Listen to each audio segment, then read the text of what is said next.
तपस्याओं उठो, रणवे करो तुम, नई एकग्रिया पलकर ढलो तुम, हरिओ सिद्धियों की आज आओ, प्रलय का तेज बल मुझ में समाओ। अभी भी संग है उद्दाम तुमसे, हृदय की भावना निष्काम तुमसे, चले संघर्ष आठ हो जाऊं तुमसे, करूंगा अंत तक संग्राम तुमसे।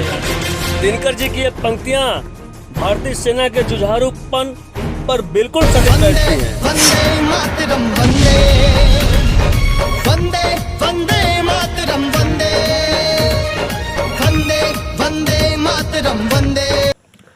भाइयों, दुनिया के इतिहास में एक दिनांक आया था 15 अगस्त 1936, जब भारतीय सेना के मेजर और भारतीय हॉकी टीम के कप्तान श्री मेजर ध्यानचंद जी की अगुवाई में भारतीय हॉकी टीम जर्मनी की धरती पर हिटलर की उपस्थिति में जर्मनी को 1 के मुकाबले 8 गोल दागकर खिताब ट्रॉफी को अपने नाम किया था। इस हार से हिटलर इतना झल्लाया कि मैच को आधे ही में छोड़कर वो चला गया था मैदान से।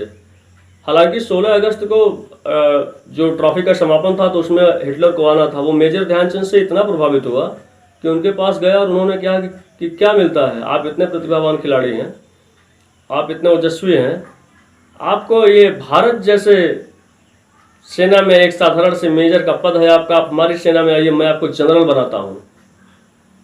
और रुपयों की, दौलत की, शोहरत की, दोनों की एक लालच दिया, एक ऑफर दिया।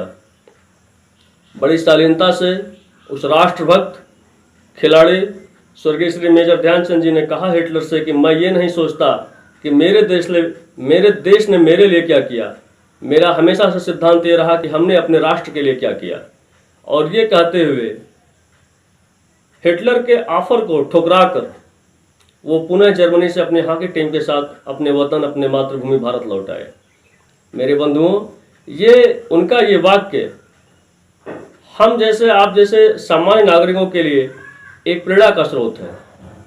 भाइयों, चीन की सेना 2 किलोमीटर पीछे चली गई, लेकिन चाइना के सामानों का बहिष्कार हमें जारी रखना है, जारी रखना है, जारी रखना है, तब तक जारी रखना है जब तक चाइना हमारे ब्लेजर से, हमारे जैकेट से, हमारे जूतों से, हमारे चप्पल से, हमारे इलेक्ट्रिक के सामानों से, हमारे सौर ऊर्जा के क्षेत्र से, मोबाइल से चाइना पुनः वापस ना चला जाए।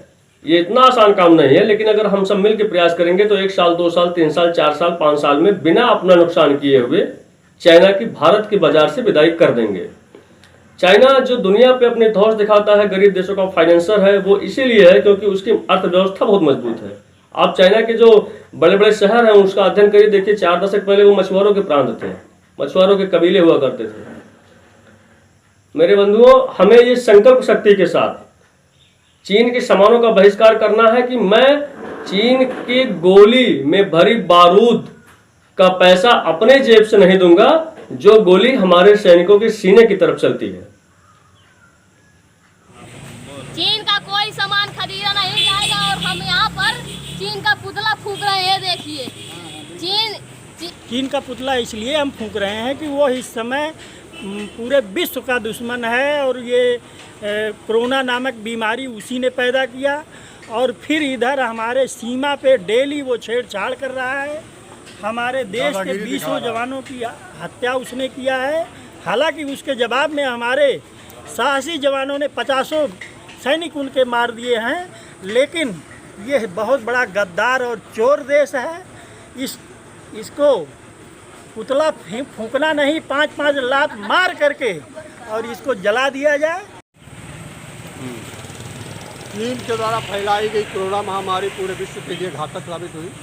पूरे विश्व की आर्थिक व्यवस्था छत-बिछत हुई और चीन की गद्दारी यहाँ तक है कि उसने हमारे देश के लद्दाख सीमा पर जाकर के जो है हमारे सैनिकों को जो है निरर्थक मारा। नहीं, 20 सैनिक मारे, हमारे बहादुर सैनिकों ने उनके 40-45 सैनिक मारे। ठीक है, और इसलिए चीन को हम खाली चीन का पुतला ही नहीं फूंक रहे हैं, बल्कि हम तो ये चाहते पूरा चीन को ही फूंक देंगे। हाँ, उसके हर सामानों का हम बहिष्कार करेंगे, हर तरह से उसको क्षति पहुंचाएंगे। यही हमारा ध्येय है। भारत माता की का सम्मान ही हम भारतीयों का सम्मान है और चाइना का ये क्रूरता हम भारतीय नागरिक इसको बर्दाश्त नहीं करेंगे। और चाइना को जो हमारा कर्तव्य है देशभक्त होने का, उसको हम देंगे। हमारे आज गांव में पिपरा में चाइना का पुतला फूका जा रहा है। हमारे गांव के लोग इकट्ठा हुए हैं और हमारी सेना के जवानों का जो बलिदान है बेकार नहीं जाएगा। हमारी सेना उनको मुंहतोड़ जवाब दे रही है और हम तो सब अपनी सेना के साथ हैं, अपनी सरकार के साथ हैं, अपने भारत माता के साथ हैं। भारत माता की भारत माता की वंदे वंदे चीन चाइना चीन चाइना चीनी सामान का बहिष्कार करेंगे। भारत माता के Indian army Indian army Bharat माता के चीन चाइना चीन चाइना। विवाद को उत्पन्न किया है। चीन का काम है सभी देशों का नदियों को मोड़ना, उनके ज़मीनों को जबरन कब्जा करना। भारत की बढ़ती अर्थव्यवस्था को देखकर वो बौखलाया हुआ है। उसकी अर्थव्यवस्था को चोट पहुंचाने के लिए वो भारत पर घात करना चाहता है, जिससे हम चीनी सामानों का पूर्ण बहिष्कार करते हैं। चीन चाइना चीन चाइना भारत माता की। हाँ भैया, मैं बुद्धिराम प्रजापति, हिसामुद्दीनपुर पिपरा, शाहपुर बनगवा, जिला अम्बेडकर नगर। मैं एक किराने का छोटा मोटा व्यवसायिक हूँ। मैं चाइना का माल जाने अनजाने में भी अगर बेच चुका हूँ तो उसकी कोई बात नहीं, लेकिन आज से मैं चाइना का माल ना खरीदूंगा ना बेचूंगा। और जो खरीद रहा है बेच रहा है उससे गुजारिश कर रहा हूँ कि वो ना चाइना का माल बेचे ना चाइना का माल खरीदे। धन्यवाद। एक रिपोर्ट के मुताबिक दुनिया के 70% छाते चीन में बनते हैं। 60% बटन चीन बनाता है। अमेरिका के 72% जूते चीन तैयार करता है। 85% क्रिसमस लाइटिंग चीन बनाता है। 50% किचन का सामान चीन में तैयार होता है। 70% खिलौने चीन में बनाए जाते हैं। अमेरिका के बाजारों में बिकने वाली हर तीसरी चीज पर मेड इन चाइना मार्क होता है। पिछले साल यानी 2019 में चीन के कुल एक्सपोर्ट का 18% अमेरिका को भेजा गया, लेकिन अब हालात बदल सकते हैं।